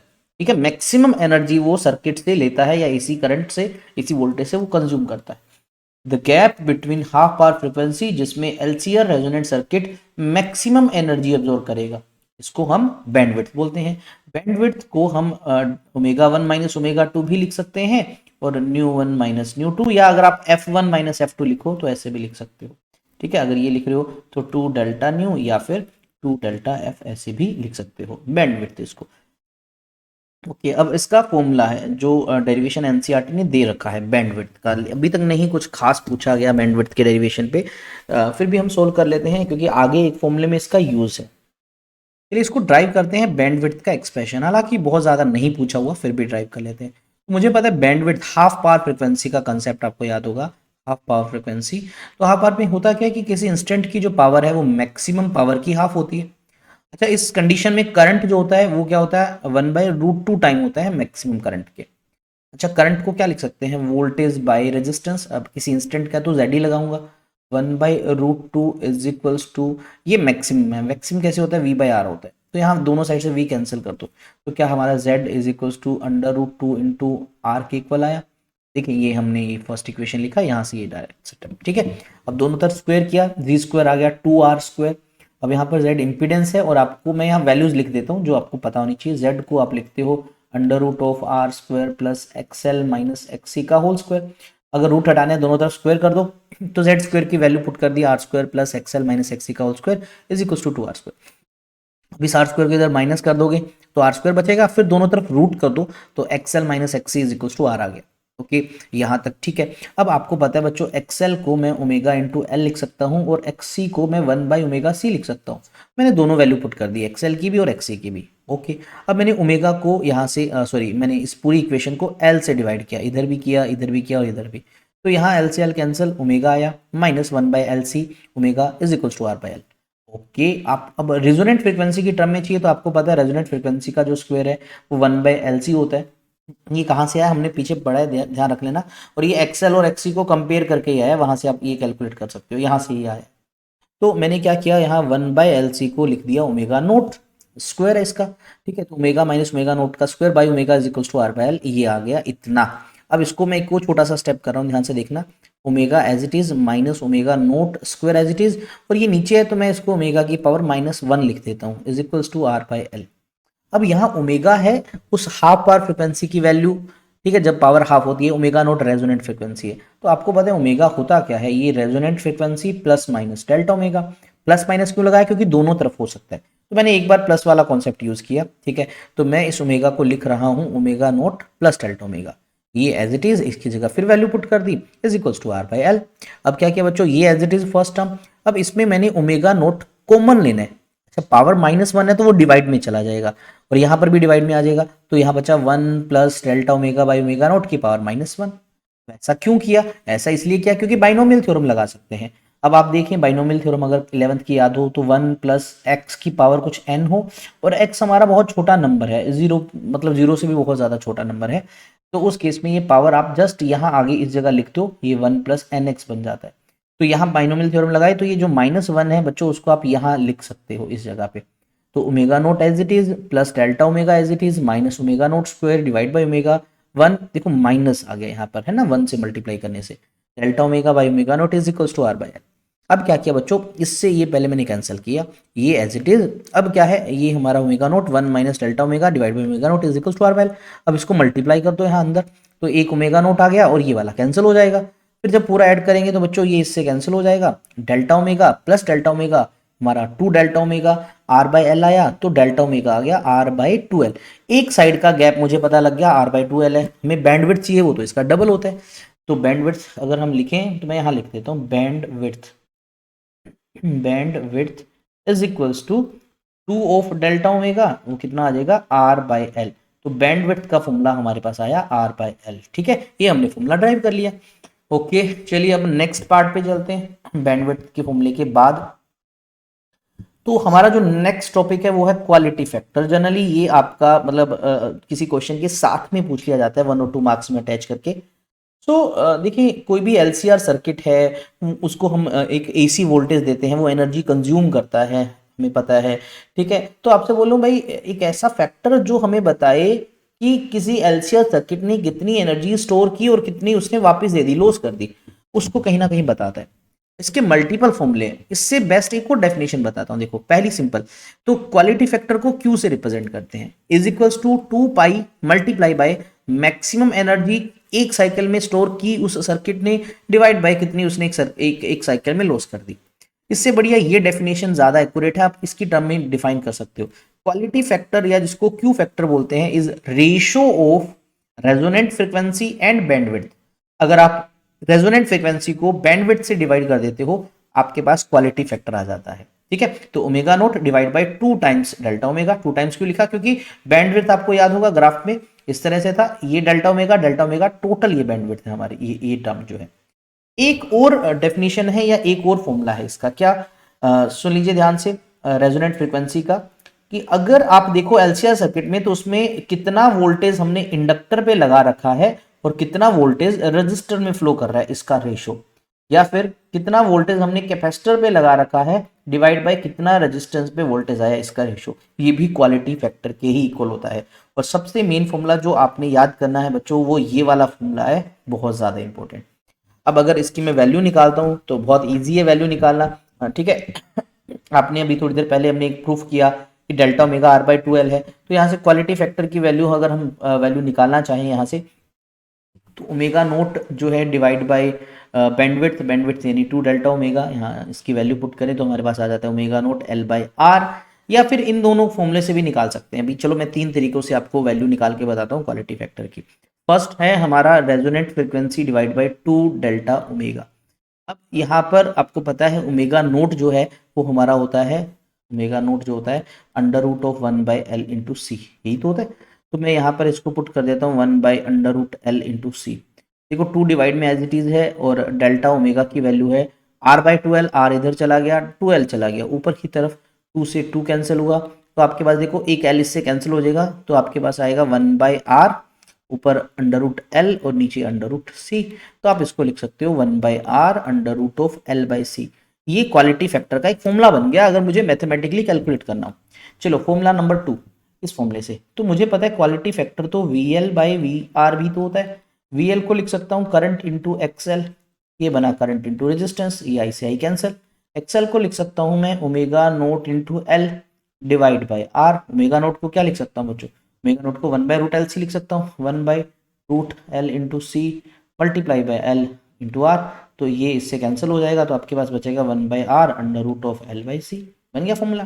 तीसरा तरीका V C by V R भी करके देख लो, तो V C by V R से भी ये फॉर्मूला बन जाता है। वी सी को क्या लिख सकते हैं, I into X C divide by I into R, I से आई कैंसिल। एक्स सी को लिख सकते हैं 1 by omega naught into C, R divide में एज इट इज है। अब ओमेगा नोट को 1 बाई रूट एल सी लिखो, तो root by L C divide by C into R, तो यहाँ से इस बार सी कैंसिल हो जाएगा, तो 1 by R is equal to root L by C. देखो तीनों ही केसेस में सेम फॉर्मूला बन रहा है ना, कि मैथमेटिकली यूज हो सकता है, यहाँ पर ये लिखा हुआ है।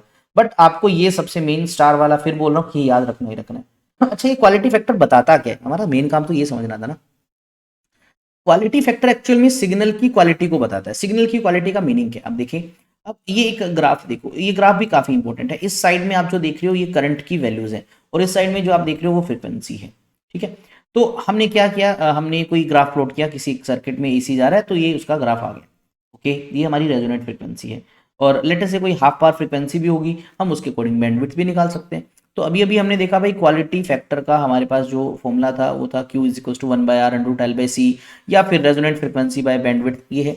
अगर आप पहले फॉर्मूले को देखो तो क्वालिटी फैक्टर जो है वो रेजिस्टेंस के इनवर्सली प्रोपोर्शनल है। भाई रेजोनेंस में एक्सएल और एक्सी का डिफरेंस तो जीरो आ गया, सर्किट का जो रेजिस्टेंस बचा था, सर्किट का जो इंपीडेंस बचा था, वो सिर्फ आर डिसाइड कर रहा था। अगर मैं बोलूं बच्चों इस आर को तुम और कम कर दो, यानी जो रेजिस्टेंस लगाया उसकी भी वैल्यू कम कर दो, आप देखोगे क्यू फैक्टर बढ़ता जाएगा, यानी सिग्नल और अच्छी क्वालिटी का होता जाएगा।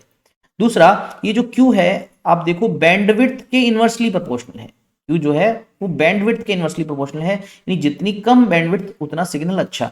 ऐसा क्यों, आप अगर याद हो थोड़ी देर पहले मैंने एक आपको ग्राफ बनाया था इस तरह से, ये वाला हमने ग्राफ बनाया था, तो आपको याद होगा ये हमने बोला था बैंडविड्थ है। ठीक है, ओके, ये इतना सारा था बैंडविड्थ।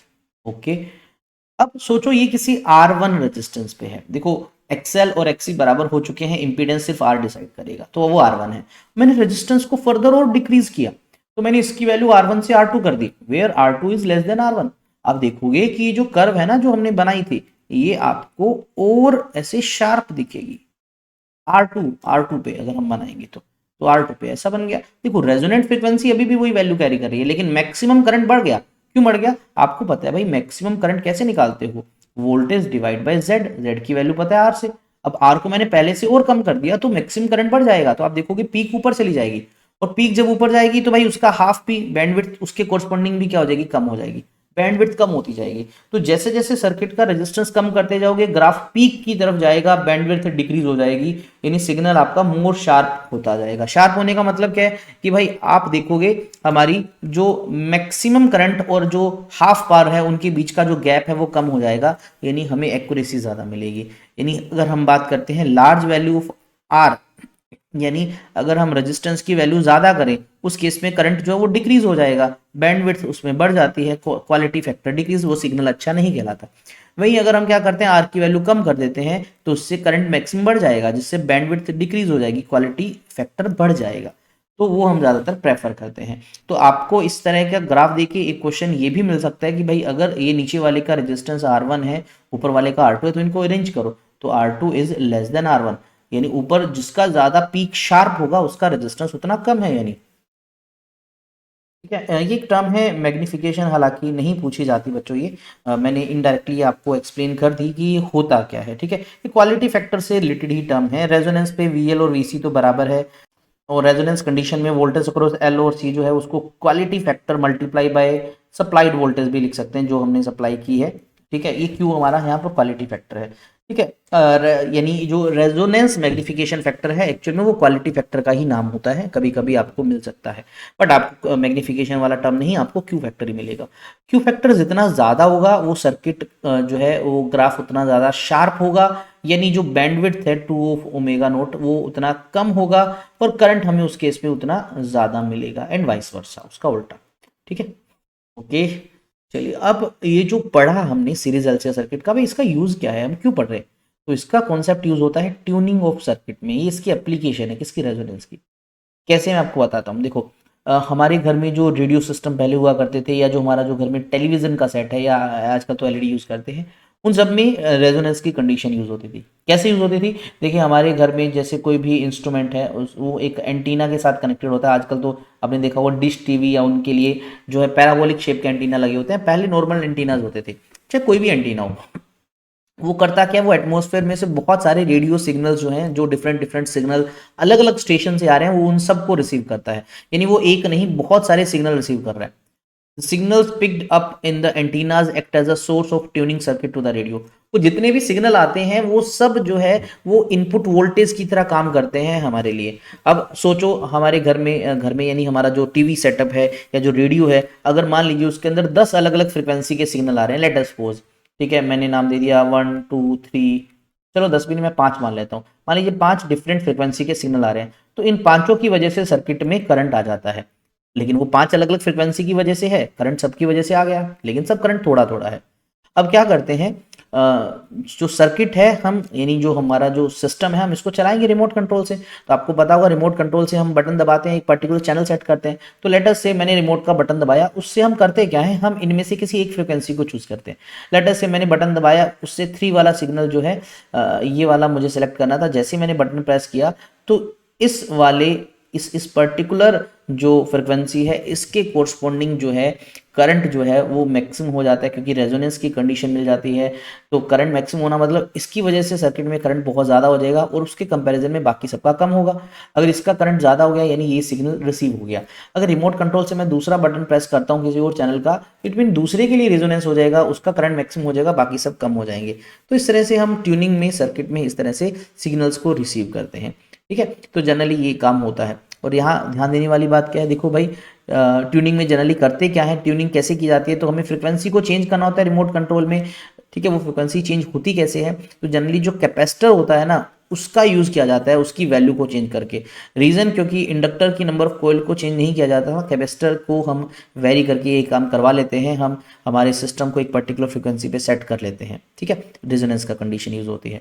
और अब यहाँ ध्यान रखने वाली बात क्या है कि रेजोनेंस फिनोमिना जो होता है वो सर्किट वही दिखाएंगे जिसके अंदर एल और सी हों, क्योंकि तभी एल एक्सएल और एक्सी बराबर होगा और तभी ये सारी कंडीशन लगेंगी, ठीक है, ये याद रखना, क्योंकि ये दोनों एक दूसरे को कैंसिल करेंगी और उस केस पे करंट तभी मैक्सिमम मिलेगा आपको। हाँ, करंट मैक्सिमम मिलेगा और उस मैक्सिमम करंट को फर्दर मुझे और ज़्यादा करना है तो मैं रेजिस्टेंस की वैल्यू को डिक्रीज करता जाऊंगा। चलिए ये तो क्वेश्चंस लगा लेते हैं एलसीआर सर्किट के, और हमारा ये जो चैप्टर का थर्ड पार्ट है वो ऑलमोस्ट कंप्लीट होने वाला है। तो चलिए इस क्वेश्चन में अगर आप देखें आपको दे रखा है एलसीआर सीरीज सर्किट, 3 आपको डायग्राम दिख ही रहे होंगे, और उस सीरीज सर्किट के अंदर आप सबसे पहले देखें आपको एक रजिस्टर लगा मिल रहा होगा, उसके क्रॉस वोल्टेज दे रखी है, इंडक्टर के क्रॉस दे रखी है और इसके क्रॉस दे रखी है।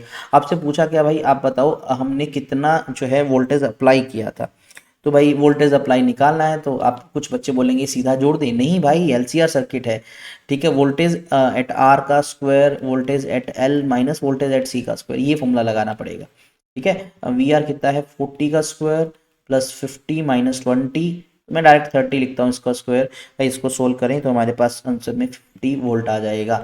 अरे देखो भाई 40 50 20 आप बोलोगे सर टोटल ऐड करें तो 110 वोल्ट है, हमने दिया तो 50, भाई ये एसी है इसलिए इसके जलवे अलग हैं। ओके ये आंसर था इसका। चलिए नेक्स्ट क्वेश्चन पे आते हैं। इस क्वेश्चन में वोल्टेज नहीं निकालना, इंपीडेंस निकालना है, सबका रेजिस्टेंस गिवन है, ठीक है, आपको डायरेक्ट गिवन है, यानी आर गिवन है, आपको एक्सएल गिवन है, आपको एक्ससी गिवन है, तो आपको इंपीडेंस निकालना है तो आपको डायरेक्ट फॉर्मूला पता है बच्चों, R square plus XL minus XC का होल स्क्वायर, भाई इसका सोल्व करके हम आंसर निकाल सकते हैं। बट एक चीज ध्यान रखना, हो सकता है कि किसी क्वेश्चन में आपको एक्सएल एक्सी डायरेक्ट ना दे के क्या दे दिया जाए, ध्यान से सुनना, आपको इसकी जो है सर्किट का फ्रिक्वेंसी गिवन हो क्वेश्चन में, आपको इसके लिए इंडक्टर के लिए एल की वैल्यू गिवन हो, कैपेसिटर के लिए सी की वैल्यू गिवन हो, क्योंकि एल और सी अगर मुझे पता है तो मैं ओमेगा को एल से मल्टीप्लाई करके एक्सएल निकाल सकता हूँ और ओमेगा सी से हम एक्सी निकाल सकते हैं, ठीक है, तो हम ऐसे भी क्वेश्चन मिल सकते हैं एलसीआर सर्किट से रिलेटेड। ओके ठीक है, इसका सोल्व करके 5 ओम आंसर आ जाएगा। तो ये नेक्स्ट क्वेश्चन करते हैं। नेक्स्ट क्वेश्चन में हमसे कहा कि एक एलसीआर सर्किट है और उसमें रेजिस्टेंस जो है वो 300 ओम है, ठीक है, सी माइक्रोफैराड में 20 दे रखा है, एल आपका 1 हेनरी दे रखा है, और आरएमएस वोल्टेज ई से भी लिख सकते हो वी से भी लिख सकते हो दे रखा है, फ्रीक्वेंसी भी दे दी है 50 by pi hertz, RMS value current की चाहिए। करंट की आरएमएस वैल्यू कैसे निकलेगी आप बताओ, अगर मुझे करंट चाहिए तो वो कैसे निकलता है, voltage divide by total resistance, voltage हमारी आरएमएस होगी तभी तो करंट हमारा आरएमएस होगा। अब वोल्टेज हमारी आरएमएस दे रखी है 50, डिवाइड बाई जेड कैसे निकालोगे भाई, जेड निकालना है तो R square plus XL minus XC का होल स्क्वायर करना पड़ेगा। अब यही तो निकालना है हमें, 50 डिवाइड बाई अंडर रूट में थोड़ा सा बड़ा कर देता हूँ इसको, आर की वैल्यू तो 300 है, कोई दिक्कत नहीं चल जाएगा, प्लस ये मेन काम है, क्या मैं एक्सएल को ओमेगा इंटू एल लिख दूं, ओमेगा को मैं 2 pi into frequency into L लिख दूं, 2 पाई फ्रिक्वेंसी मुझे गिवन है 50 बाई पाई, और एल की वैल्यू आपको क्वेश्चन में 1 गिवन है, पाई से पाई कैंसिल 100 आ गया, तो यानी ये हुआ 100 माइनस एक्सी निकालो, एक्सी को मैं 1 बाई ओमेगा सी लिख सकता हूँ, 1 बाई ओमेगा को मैं 2 पाई इंटू फ्रिक्वेंसी इंटू सी लिख दूँ, तो 1 बाई 2 पाई फ्रिक्वेंसी को लिखा बच्चों क्या, फ्रिक्वेंसी गिवन है 50 डिवाइड बाई पाई, तो पाई ऊपर चला गया, नीचे डिवाइड में सी है, सी कितना है आपका 20 माइक्रो फराड, माइक्रो है तो बच्चों -6 ऊपर जाके +6 बन गया, तो अब देखो पाई से पाई कैंसिल हुआ, तो आपका कितना आ जाएगा भाई, नीचे सोल्व कीजिए तो 10 की पावर 6 डिवाइड बाई 100 2000 नीचे आया, तो भाई इसको सोल्व करते हैं, जो भी वैल्यू आएगी मैं यहाँ पर लिख दूंगा, तो यहाँ पर जो भी वैल्यू आई,